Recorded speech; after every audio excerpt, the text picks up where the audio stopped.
عمرك حسيت إنك بتشرح وتتكلم بس محدش فاهمك؟ طب جربت تفهمهم الأول؟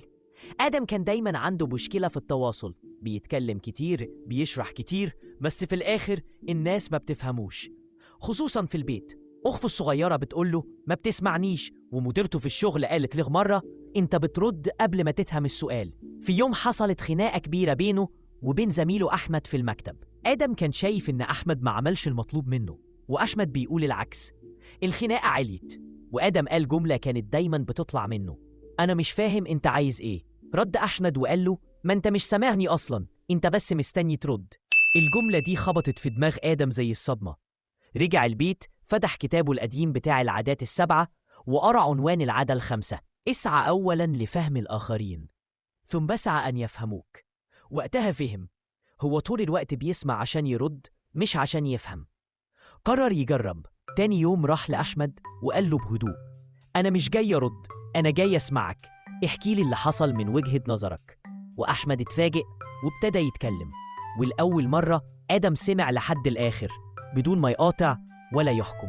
والنتيجة، الليلة اتحلت، والمشكلة طلعت بس في سوء تفاهم بسيط اتسوى في 10 دقايق.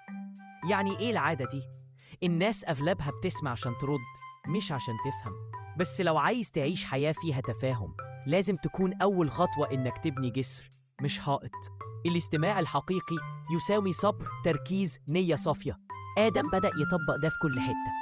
لما أخته كانت بتحكي له عن مشكلة في المدرسة سمعها للآخر، ولما خلصت قالت له: أول مرة أحس إنك معايا مش عليا.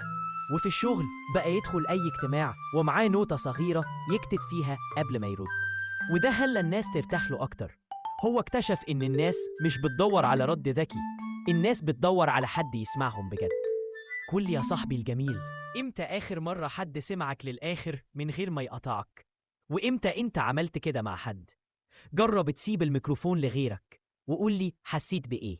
اكتب لي في الكومنت، هبدأ أسمع بجد.